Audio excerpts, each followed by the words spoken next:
All right, let's bring that clapter to the second floor for your ninth storyteller, Shira L. Lacheles.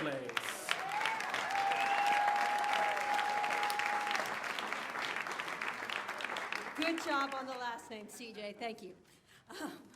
So y'all know that expression, the road to hell is paved with good intentions? No, wait, I mean the highway to hell is too fast, too curious, and paved with pocket snails. No, wait. The road to hell is paved with good intentions. I used to wonder, well, why? I mean, good intentions are good, right? It's right there, good intentions. Yet, even T.S. Eliot said, most of the evil in this world is done by people with good intentions.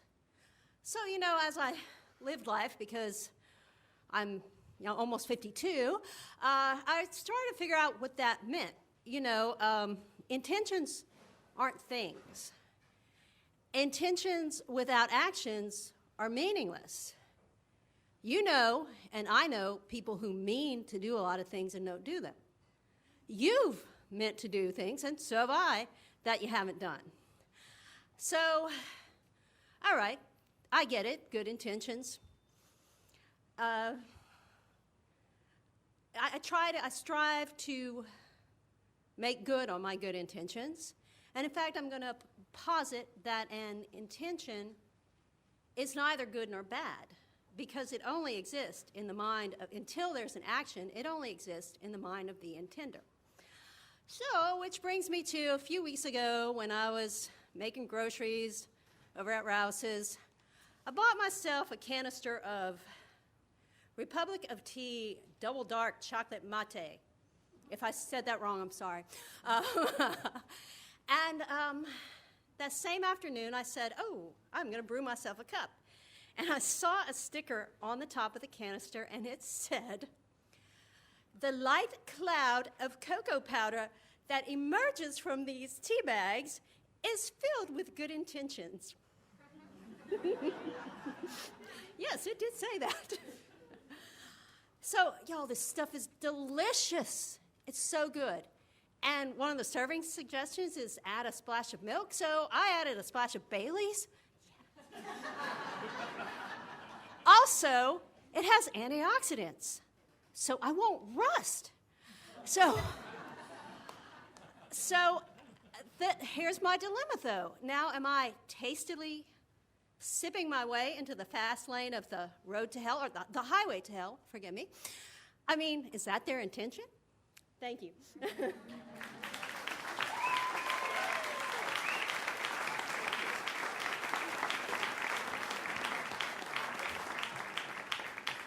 Thank you, Shira. That was yerba mate tea? Cocoa, something. That just reminds me of so many things that I read at Whole Foods of just the crazy descriptions. I don't even know what that means, that it releases good intentions. I like to think that the branding company who made that also made the Peace and Love Hostel. They're just hippies will do anything. Just name it some bullshit. They'll come. Put the right colors on, make it green and white, and they'll come. A shortcut that I like to use in my life, this is another sort of life hack you can take away that I developed while I was teaching, was when you're a brand new teacher, you're exhausted all the time. I think probably when you're a teacher, any kind, you're exhausted all the time, but you're especially exhausted. So I would get really stubbly, over a weekend or something. So then I would just shave the sides so that it looks like it's intentional. So the kids would be like, "That's not laziness, you're trying something, Mr. Hunt." Here are one of your answers. Tell us about a memorable shortcut. In my junior year of high school, I missed a civics exam, so I had to make it up on the weekend. I was alone with my teacher, and she was called to a meeting. Can you guess what happens next? Alone in the classroom, I rummaged through her collection of already graded Scantron sheets. I used 4 or 5 to take care of my wrong answers, and any of the students who got them wrong. I got an A, but not 100, to avoid suspicion.